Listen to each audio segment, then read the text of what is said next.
যুক্তরাষ্ট্রের সাবেক president Donald ট্রাম্পের ওপর হামলা হয়েছে। পেনসিলভানিয়ায় এক নির্বাচনী জনসভায় বক্তৃতা দেওয়ার সময় এই ঘটনা ঘটে। এতে আহত হলেও প্রাণে বেঁচে গেছেন তিনি।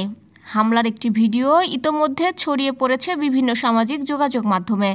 তাতে দেখা গেছে হামলায় ট্রাম্পের কান ও মুখমণ্ডল বেয়ে রক্ত পড়ছে। এরপর দ্রুত পাশে থাকা এক গাড়িতে নিয়ে যাওয়া হয় ট্রাম্পকে। সেখানে তাকে প্রাথমিক চিকিৎসা দেওয়া হয়। এদিকে ট্রাম্পের ওপর হামলার ঘটনায় নিন্দা জানিয়েছেন মার্কিন প্রেসিডেন্ট জো বাইডেন। এক বিবৃতিতে তিনি বলেছেন, পেনসিলভানিয়ায় সহিংসতার ঘটনায় সবার নিন্দা জানানো উচিত। নির্বাচনী প্রচারে হামলায় ট্রাম্পের আহত হওয়ায় যুক্তরাষ্ট্রের নির্বাচনে মোড় ঘুরতে পারে, কারণ গুলির পর রক্তাক্ত অবস্থায় মুষ্টিবদ্ধ হাত ওপরে তুলে হার নামানোর ইঙ্গিত দেন ট্রাম্প।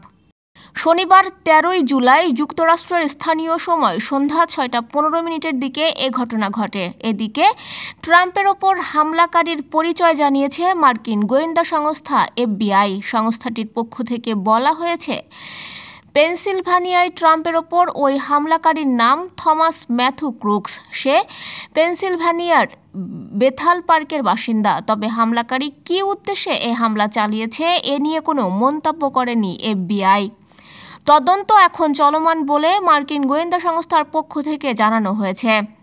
এ ঘটনায় তীব্র নিন্দা জানিয়েছে নবনির্বাচিত ব্রিটিশ প্রধানমন্ত্রী কেইর স্টারমার। নিন্দা জানিয়েছেন ভারতের প্রধানমন্ত্রী নরেন্দ্র মোদীও। এছাড়াও এ ঘটনায় Australia, Italy, Canada, Hungary, Venezuela সহ বিভিন্ন দেশের নেতারা ইতোমধ্যে নিন্দা ও দুঃখ প্রকাশ করেছেন। এদিকে এমন ঘটনায় দুঃখ প্রকাশ করে গণতন্ত্রের ওপর যে কোনো আঘাতের বিরুদ্ধে বিশ্বকে সোচ্চার হওয়ার আহ্বান জানান জাপানের প্রধানমন্ত্রী কুমিও কিশিদাও।